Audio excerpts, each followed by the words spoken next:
Hi, I'm Ryan Lestrange with this Prophesy series. You know, the prophetic gift is so important, and the enemy loves to cut off the prophetic gift, prophetic ministry. As I travel and I see churches around the nations, I see where there's been wounds because of prophetic ministry not being properly understood and properly administrated. And one thing that we've got to understand is the prophetic ministry is like the tip of the spear. It's like the tip of the arrow. You know, the Lord has arrows of deliverance for regions. He has arrows of transformation for regions, and prophetic ministry is the tip of that arrow. There's an interesting scripture in 2 Kings 13, 15 through 17. It says, Elijah said unto him, Take the bow and the arrows. And he took of him the bow and the arrows. And he said to the king of Israel, listen to the prophet speaking to the king of Israel, Put your hand upon the bow.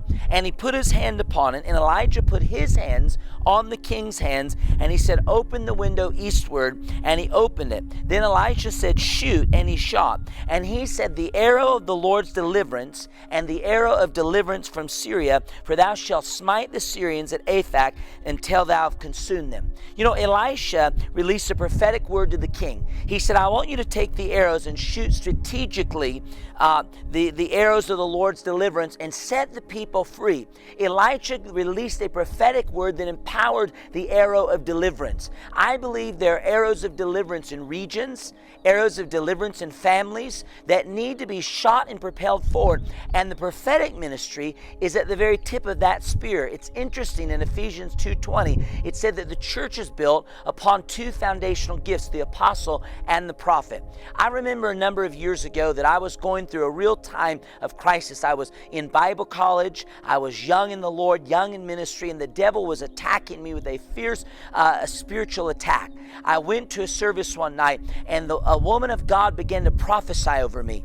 And as she prophesied over me, the arrow of the Lord's deliverance came to me and turned that around. It broke off of me, and I was set free. There are attacks against churches. There are attacks against families. There are attacks against regions, and the prophetic ministry is the tip of the arrow.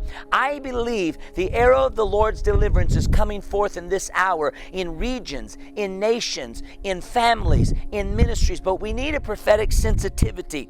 In this word of the Lord I read to you, Elijah released this word, and it provided direction for the king. Prophetic words often provide direction. It's like the flashlight shining upon the pathway and illuminating that. The prophetic ministry can be the very tip of the arrow that cuts through the assignments of the enemy, that breaks bondages and releases spiritual freedom. You know, prophets by nature are spiritual warriors assigned to battle. They expose the hidden agendas and plans of the enemy. So I pray today that the prophetic ministry arises in the earth bold and strong, unafraid of religious spirits, unafraid of criticism, and that the arrow of the Lord's deliverance is empowered today through the prophetic ministry. To learn more about the prophetic ministry, I encourage you to get my new book, Releasing the Prophetic. You can go to our website at ryanlestrange.com, or you can find it wherever books are sold.